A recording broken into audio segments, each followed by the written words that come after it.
Bonjour à tous, bienvenue dans ce dernier numéro de la semaine de votre émission Parlons gouvernance avec notre consultant politique. Bonjour Agapit Napoléon Baforican. Bonjour Angèle, bonjour à tous nos téléspectateurs, ceux qui nous suivent depuis les différentes plateformes de la chaîne.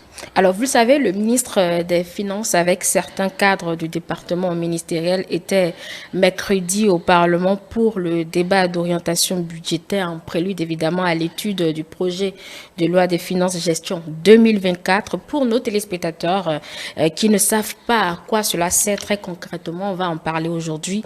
C'est quoi un débat d'orientation budgétaire, Agapit Napoléon Baforican? Merci Angèle. C'est vrai que les questions budgétaires sont des questions suffisamment rébarbatives. Ce pas des questions fluides qu'on pourrait mettre à la disposition du public. On va essayer peut-être d'être assez simple, n'étant pas spécialiste particulièrement du secteur.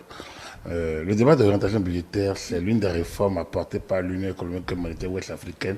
Et le débat d'orientation budgétaire fait partie donc de ces nouveaux outils dont disposent certaines institutions pour mieux agir sur le budget de l'État. On a dit débat d'orientation budgétaire. Donc, c'est une question d'orientation. Comment s'oriente le budget aussi simplement que ça? C'est l'une des directives qui est adoptée par l'UEMOA en 2009. Et celle-là, qui est le sous-bassement de la directive sur donc, la transparence au sein de l'Union, qui date donc de mars 2009, a créé un certain nombre de cadres permettant, disons, une plus grande transparence dans la gestion des affaires publiques, notamment du budget de l'État, donc des opérations budgétaires. Donc, faute de la loi des finances, étude des votes de la loi des finances, opérations comptables et transparence dans les écritures budgétaires, la place des comptables, de leurs donateurs dans la gestion. Donc, globalement, l'ambition, c'est de rendre transparentes ces opérations et permettre aussi bien aux institutions comme le Parlement, la Cour des comptes, qu'aux populations, aux citoyens lambda, de s'approprier ces outils et procédures afin de mieux contrôler l'État. Le débat d'orientation budgétaire intervient pour permettre au Parlement d'agir quand même sur le budget. Je dis d'agir quand même, parce qu'en fait, qu'est-ce qui se passe? Nos lois de finances, d'habitude, nos constitutions, les lois de finances, qu'est-ce qu'elles précisent? Elles précisent que, oui, les députés votent le budget, nous avons un équilibre en principe, donc il y avait un certain nombre de principes de budget, le principe de l'unicité, de l'annualité, de ci ou de ça, il y a un certain nombre de principes, et lorsque les députés veulent interagir sur ça, lors du vote du budget, on dit, si vous déplacez une option, vous devez trouver les moyens de l'équilibrer, de le combler. Donc, la création de nouvelles dépenses, alors que c'est le rôle du Parlement de voter le budget de l'État, de discuter de la loi des finances et de voter le budget de l'État. Exercice N+1. Donc, mais on lui dit, d'accord, c'est ton droit. Mais pour le faire, si tu dois agir sur les dépenses, en créant de nouvelles dépenses, tu dois trouver en même temps d'où l'État va trouver les financements. Donc, on restreint ici le champ du Parlement d'agir sur l'opération budgétaire et donc on réduit l'impact du Parlement dans le vote du budget. Avec la loi d'orientation des finances, la loi LOFT, comme on le dit, la directive LOFT de l'UEMOA, et tout, je voulais parler d'un certain nombre de directives. Il y a celui sur la transparence, mais il y a le LOFT, sur la loi des finances, il y a un certain nombre de directives, comme je le dis. Donc, avec cette directive-là, le Parlement a la possibilité, avant la fin du second trimestre, du deuxième trimestre de l'année, donc avant le 30 juin, le Parlement a l'occasion, donc, d'être informé des orientations du gouvernement en matière budgétaire, notamment pour l'exercice prochain. Et même parfois pour les 2 ou 3, parce qu'il y a le débat général d'orientation sur le budget. Donc, ça peut permettre au gouvernement d'exposer sa vision dans les 2-3 années à venir, en quittant le principe de l'annualité du budget. Et comme le budget devient un budget programme, ça permet, disons, de ne plus rester engouffré dans le principe d'annualité, mais d'aller au-delà. Le gouvernement a dit, nous, notre ambition d'ici 2025, d'ici 2026, c'est d'atteindre tel objectif. Voilà la situation que nous vivons aujourd'hui. Voilà la croissance que nous prévoyons pour 2024. Et pour ce faire, notre capacité de consommation ne peut dépasser ceci. Notre dépense ne peut pas aller au-delà de ça. Donc, notre budget, la loi des finances, l'exercice 2024, doit respecter un certain nombre de principes, doit rester dans telle marge. Vous voyez? Et donc, ça permettra aux députés de demander peut-être des compléments d'information, de faire des recommandations au gouvernement, de demander peut-être telle inflexion, de demander tel complément d'information, de recueillir, de demander à la Cour des comptes de voir clair dans telle situation et de lui permettre d'avoir des moyens lors du débat des lois des finances. Donc, le débat budgétaire En octobre. À la session d'octobre, d'avoir des éléments pour mieux apprécier cette loi des finances et donc de voter le budget de l'État, exercice N plus 1, donc exercice 2024.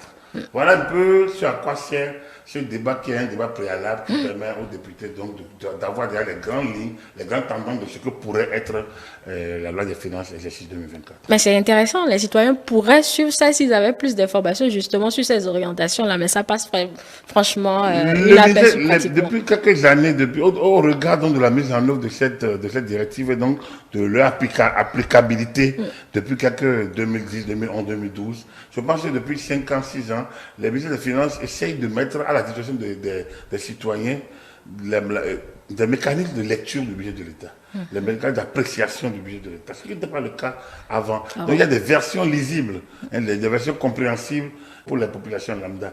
La question, c'est que bon, tout ce qui est finance, comme je dis, est technique. Il faut être sachant du domaine pour ça. Et donc, on communique très peu aussi là-dessus. C'est important, effectivement, que les citoyens, au nom desquels ces budgets sont votés, et qui contribuent aussi par la fiscalité à ces budgets, sachent un peu comment tout ça se monte, comment tout ça se gère. Ça peut-être permettre la disponibilité de ces informations permettra naturellement à chacun de bien apprécier ce que l'État fait des sous qu'elle collecte. Aujourd'hui, vous voyez, cette procédure permet aujourd'hui une plus grande transparence, comme je l'ai dit. On a quitté le principe donc de budget de moyens au budget de résultats, par exemple. Donc, l'État, là où l'État dépense 1 franc, vous pouvez être en mesure de réclamer un peu la redevance, concrètement, ça a servi à quoi? Le milliard qu'on a dit qu'on devrait mobiliser dans le cadre de tel, comment il a été utilisé? Donc, tout ça, lors du débat budgétaire, ça permet de poser ce type de questions. Et ça permet, sans doute, avant la loi de règlement, parce que la loi de règlement, c'est le point de l'exécution budgétaire. Et ça vient normalement à N plus 2, normalement. Donc, la loi de règlement 2020, ce n'est que normalement cette année qu'on le dépose, ou bien ou 2021. Alors, c'est déjà loin, un peu. Or, lors du débat d'orientation budgétaire, les députés peuvent un peu comprendre un peu où est-ce qu'on en est par rapport à l'exécution du budget de 2023. Quels sont les goulots de traitement à tel niveau? Pourquoi tel projet tarde à être mis en œuvre? Pourquoi depuis 2 ans on n'a pas telle chose? Ouais, ils ont assez d'occasions de poser des questions et d'avoir des réponses. Et ça, si eux ils en ont, ils peuvent demander de l'assistance à la Cour des comptes, par exemple. Et donc, ils peuvent aussi donc interagir. Ça peut donner lieu à une question d'actualité ou question orale au gouvernement. Ça peut donner lieu à une interpellation. Vous voyez, donc ça permet quand même que, en principe, si ce n'est pas bien managé, si ce n'est pas bien géré, ça peut donner lieu à des suites qui peuvent opposer le gouvernement et le Parlement. Ça participe justement au contrôle d'action du gouvernement. Absolument, d'une certaine manière. Ça participe à l'action citoyenne et à l'action parlementaire. Le Parlement étant le Parlement du peuple, ça permet au Parlement de jouer son rôle donc de régulateur en la matière donc de contrôle de l'action du gouvernement. Est-ce que ces propositions parfois des députés sont souvent ou toujours prises en compte? Dans le cadre donc du budget, comme je l'ai dit, vous proposez des dépenses, vous devez trouver les recettes appropriées. C'est le principe. Vous proposez des dépenses nouvelles, vous devez en même temps dire d'où l'État pourrait éventuellement trouver les recettes compensatrices. Donc, l'orientation budgétaire permet peut-être d'évacuer tout malentendu. Donc, le député qui a envie de proposer qu'on gratte la piste, je ne sais pas, du nord-est au lieu de gratter celle du nord-ouest, et doit pouvoir justifier pourquoi il le dit. Le gouvernement va l'écouter. Et comme il est le député de la nation tout entière, le gouvernement va l'écouter et écouter les pertinences de ces options. Et si c'est partagé par les députés, ils peuvent dire, bon, au lieu de gratter le nord-ouest, grattons le nord-est. Et que comme ça ne crée pas de nouvelles dépenses, Là, le gouvernement est tenu parfois, doit pouvoir prendre ça en compte parce que c'est la vision du Parlement.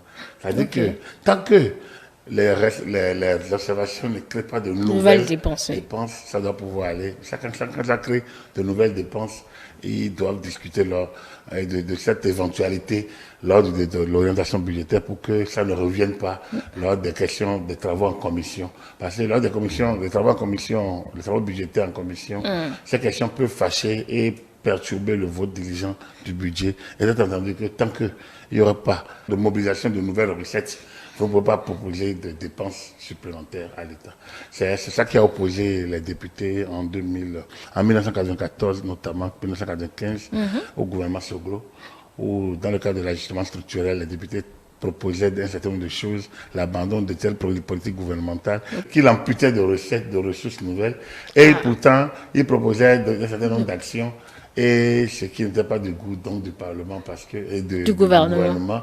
Et il y a eu blocage, à chaque fois il y a eu blocage et le budget est mis en œuvre par ordonnance, notamment en 1995. Donc voilà, ou en 1994. Je pense que c'est un peu la situation qui crée les frustrations, qui crée les blocages, parce que le gouvernement n'est pas toujours prêt à accepter des désidératas des députés, surtout quand c'est perçu comme un dictat presque, et l'État se dit, je n'ai pas les moyens de mise en œuvre. Si ces informations ont été déjà mises en évidence depuis le débat d'orientation budgétaire, pourquoi il y a encore un autre débat au niveau du budget, cette fois-ci en octobre? Oui, l'autre c'est l'orientation. Donc on vous donne les grandes lignes, les tendances, les orientations et autres. Alors là maintenant c'est le contenu. On va maintenant, on regarde maintenant budget par budget lors des commissions, budget de tel ministère. Comme je vous ai dit, on peut demander que telle action soit déplacée d'ici vers autre, qu'on puisse évaluer tel autre d'abord avant, donc, et en attendant qu'on puisse. Donc, le débat budgétaire, lui, c'est beaucoup plus dans le détail de l'autre. Là, maintenant, on a du concret. L'orientation budgétaire, c'est les tendances, c'est les projections, c'est la vision générale, c'est la vision à temps. C'est les projets immédiats, c'est les possibilités dont nous avons besoin. Or, dans le débat budgétaire, lui, on est dans du concret, on a le budget, on regarde de près dedans. Directement de l'année N+1. Oui, absolument, de l'année N+1, puisque l'année N est en train de s'achever, son budget est en cours d'exécution. Et donc, l'N+1 qui démarre le 1er janvier, donc il faut avoir son budget. Et ça découle de l'orientation budgétaire. Et maintenant, mais c'est le document qui permet d'ailleurs aux institutions de proposer leur budget, parce que le Parlement, les institutions qui ont des budgets autonomes doivent tenir compte de l'orientation budgétaire, ce qu'on appelle, et donc de la lettre de cadrage qui découle de cette orientation budgétaire. Donc il y a ce qu'on appelait en temps la lettre de cadrage, ce qu'on appelait les cadres généraux de dépenses budgétaires. Avant, c'était le cadre général de dépenses. Donc le ministère des Finances envoyait des cadrages, une lettre de cadrage pour dire, vous devez rester dans telle marge, vous devez rester. Ça se fait, donc ils n'ont pas le droit d'excéder. Ça se faisait avant, hein, le cadre. Je ne sais pas si je ne sais pas si avec l'instauration du débat d'orientation budgétaire, ça doit se faire encore. Le débat budgétaire permet simplement d'ouvrir, de voir les possibilités. Et normalement, à la fin, les députés sont au courant des possibilités et du champ. Donc, je ne sais pas ce qui se passe après. Il va falloir peut-être se renseigner. Mais normalement, la lettre du cadrage suit pour permettre, au regard du débat d'orientation budgétaire, il ne faudrait pas dépasser tel pourcentage normalement dans les augmentations éventuelles, ou bien il ne faut pas augmenter telle dépense cette année, et dans le cadre de l'exercice budgétaire prochain, il ne faut pas faire. Donc, ça a son importance, ça discipline, ça informe, ça renseigne, et puis ça permet une fluidité par la suite. Quand les projections ne sont plus exactes, peut-être à cause de facteurs exogènes ou autres, est-ce que le gouvernement revient au Parlement pour expliquer que nos projections ont été fausses? Les projections ne peuvent pas être fausses. Les projections peuvent être corrigées. C'est pour ça qu'il y a la loi de finances rectificative, ce qu'on appelle le collectif budgétaire. Ça permet de réajuster. Évidemment, lorsque le gouvernement a du trop plein, il ne vient pas pour réduire pour augmenter. Oui, lorsque le gouvernement a du trop plein, il vient pour demander une possibilité de plus dépenser. Parce que c'est le collectif budgétaire. Ça permet d'agir beaucoup plus sur les secteurs sur lesquels on avait eu de la restriction parce que on avait été assez prudent dans les avancées. Là maintenant, on peut se donner des libertés. Ou alors lorsque le gouvernement change, Par exemple, un nouveau gouvernement arrive, donc il y a alternance politique, et que le nouveau gouvernement a de nouvelles orientations au regard des finances disponibles, il demande au Parlement de l'autoriser à faire de nouvelles dépenses et donc à disposer d'un budget supplémentaire, ce qu'on appelle le collectif budgétaire ou la loi des finances rectificative. Mais le gouvernement va venir pour dire, ah, mes projections sont fausses, hein, on reprend tout. Non, pour une projection, une projection. Après, de la projection découle le document de finances de l'année qui suit. Et donc, lors des études de ce document, les procurations du gouvernement au regard de ces projections et au regard de l'analyse qu'il fait, donc de l'évolution des finances, les projections elles sont dedans. À l'exécution, le gouvernement peut se rendre compte qu'il dépense plus qu'il en a fallu. Il lui faut avoir d'autres moyens. Par exemple, lorsque le gouvernement n'a pas prévu le Covid, qui apparaît début d'année alors que le budget de l'État est voté, il va falloir aller prendre. Le gouvernement anticipe, le gouvernement fait cette dépense, mais après il va prendre l'autorisation de dépenses pour rester dans les normes au niveau du Parlement. D'accord. Dernière question, c'est quoi la différence entre la loi des finances et le budget cette fois-ci? Parce que les deux expressions sont utilisées, on ne comprend toujours pas le contenu. La loi des finances, c'est le cadre général, le budget, c'est l'argent? C'est l'écriture. Ok. La loi de finances, c'est le cadre général, donc c'est une loi. Donc, la manière dont c'est décaissé, le rôle des acteurs, donc la loi de finances est plus large et englobe plusieurs opérations. Le budget, lui, c'est la nomenclature, disons que c'est les chiffres. Ok, voilà. C'est clair. Merci à vous, Agapit Napoléon Mafouikan, pour ces précisions et informations. Mesdames et messieurs, ainsi prend fin Parlons Gouvernance de ce vendredi 16 juin 2023. Merci de nous avoir suivis et retrouvez-nous sur nos canaux digitaux, notre site internet, le www.etelebenin.com, notre page Facebook ETélé en direct sur iOS et Android, ETélé Bénin. ETélé avec vous, pour vous.